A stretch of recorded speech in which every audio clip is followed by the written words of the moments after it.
দিদি news what about থেকে শোভন বলছিলাম। হ্যাঁ, দেখা গেল টানা জিজ্ঞাসাবাদ জেরার পর আজ অবশেষে কার্যকরের প্রাক্তন অধ্যক্ষ সন্দীপ ঘোষকে গ্রেফতার করা হলো। কি হ্যাঁ। বলবেন? বিষয়টা হচ্ছে যে গ্রেপ্তার করা হলো, যার অপেক্ষায় গোটা রাজ্যের মানুষ, প্রতিটা মা, প্রতিটা ভাই বোন অপেক্ষা করছিল, এবং গ্রেপ্তার করা হলো আর্থিক দুর্নীতিতে। তার কারণ এই খুনটার পিছনে, এই ধর্ষণটার পিছনে মোটিভ অফ মার্ডার ছিল যে এই মেয়েটি এই আরজি করে হওয়া দুর্নীতি জানতে পেরে যাওয়া। এটা একটা অসম্ভব র্যাকেট কাজ করছিল দীর্ঘদিন ধরেই, 12-13 বছর ধরে।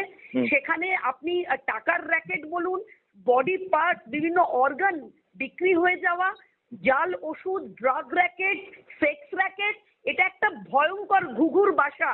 এবং এই সন্দীপ ঘোষ, সে শুধু নিজে এখানে করতো তা নয়, গোটা পশ্চিমবঙ্গের প্রায় সবকটা সরকারি হাসপাতালে এই জাতীয় দুর্নীতিকে যুক্ত করা আমরা দেখলাম। ঠিক এই একই ছবি আমরা দেখতে পেলাম মেদিনীপুরের সরকারি হাসপাতালে। সেখানকারও যারা ইন্টার্ন তারা মুখ খুলছে, যারা মেয়েরা তারা বলছে যে কোনো দিন এইটা আরজিকর হয়ে উঠতে পারে, এখনো হয়নি, যে কোনো দিন।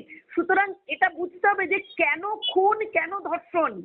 তার কারণ মোটিভটাই ছিল এই ভয়ঙ্কর দুর্নীতিটা জেনে ফেলা, এবং মেয়েটা জেনে ফেলেছিল, যার জন্য এরকম ভয়ঙ্কর শাস্তি। এবং এই যে বুঝতে হবে যে ওই যে একটা সঞ্জয় রায়কে সামনে রাখা, যদি এটা এরকম হতো যে সঞ্জয় রায় তার বিকৃত মনস্কতার জন্য এই ধর্ষণ এবং খুন, তাহলে তাকে বাঁচাবার জন্য মাননীয় মুখ্যমন্ত্রীর এত সচেষ্ট কেন?